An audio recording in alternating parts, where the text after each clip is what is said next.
नमस्कार फरीदाबाद, मैं सौरभ भारद्वाज और एक बार फिर आप सभी का हार्दिक अभिनंदन है हमारे इस खास कार्यक्रम विशुद्ध राजनीति में। आज चर्चा फरीदाबाद में मेयर चुनाव की है। आप पूछेंगे मुद्दे क्या होंगे। दरअसल मुद्दों की राजनीति का दौर खत्म हुए दशकों बीत गए हैं।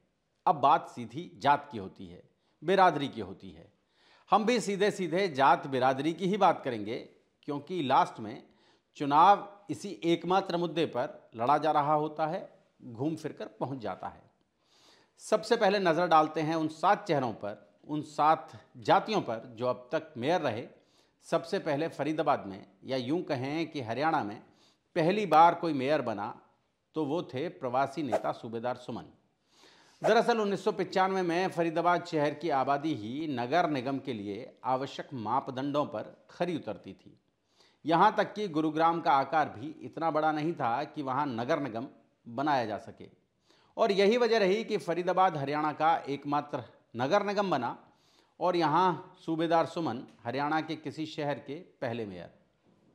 फरीदाबाद के दूसरे मेयर बनने का मौका मिला देवेंद्र भड़ाना को। चौटाला प्रदेश के मुख्यमंत्री होते थे और करतार भड़ाना मंत्री। करतार भड़ाना और देवेंद्र भड़ाना के बीच 36 का आंकड़ा था। दोनों ही गांव अनंगपुर के रहने वाले। कहते हैं कि करतार भड़ाना ने देवेंद्र भड़ाना को हटाने के लिए राजनीतिक षड्यंत्र रचा और पार्षदों की तोड़फोड़ हुई। इसी सियासत के चलते देवेंद्र भड़ाना अपना कार्यकाल पूरा नहीं कर सके और फ्लोर टेस्ट में फेल हो गए। महज 1.25 साल में उन्हें कुर्सी छोड़नी पड़ी। इसके बाद चौटाला के भगत रहे केजी गोस्वामी की पुत्रवधू अनीता गोस्वामी को मेयर बना दिया गया। अनीता गोस्वामी का जाति प्रमाण पत्र कोर्ट कचहरी में उलझा तो फरीदाबाद को डॉक्टर अतर सिंह एडवोकेट के रूप में अब तक का सबसे पढ़ा लिखा मेयर मिला। चौटाला की सरकार में 5 साल के भीतर भीतर 3 मेयर चुने गए। इसके बाद भूपेंद्र सिंह हुड्डा मुख्यमंत्री बने और उनकी सरकार में चुनाव हुए तो ब्रह्मवती खटाना मेयर बनी।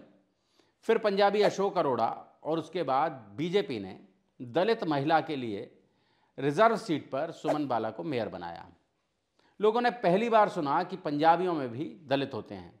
7 में से 6 बार मेयर पश्चिमी फरीदाबाद से आए, जबकि सिर्फ एक बार अनीता गोस्वामी के रूप में पूर्वी फरीदाबाद को मेयर बनाने का मौका मिला है। सुमन बाला ने पंजाबी, महिला और दलित तीनों का कोटा पूरा किया है।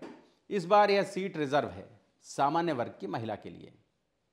ऐसे में अगर राजनीतिक हिस्सेदारी की बात करें तो मौका मिलना चाहिए ब्राह्मण, बनिया या राजपूत जाति की किसी महिला को। बीजेपी और कांग्रेस को इन्हीं जातियों से किसी उम्मीदवार को टिकट देना चाहिए। आप कहेंगे बीजेपी से ऐसी अपेक्षा क्यों है? क्योंकि बीजेपी की टिकट फिलहाल जीत की गारंटी मानी जा रही है।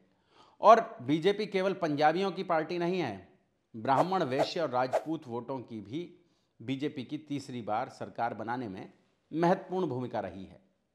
लेकिन क्या ब्राह्मण, वैश्य या राजपूत वोटर की भावनाओं की कद्र पार्टियां करेंगी? आपको क्या लगता है? हमें संयमित भाषा में टिप्पणी कर बताएं। जोड़ेंगे आपको ऐसी ही और राजनीतिक चर्चाओं के साथ। बहुत बहुत धन्यवाद।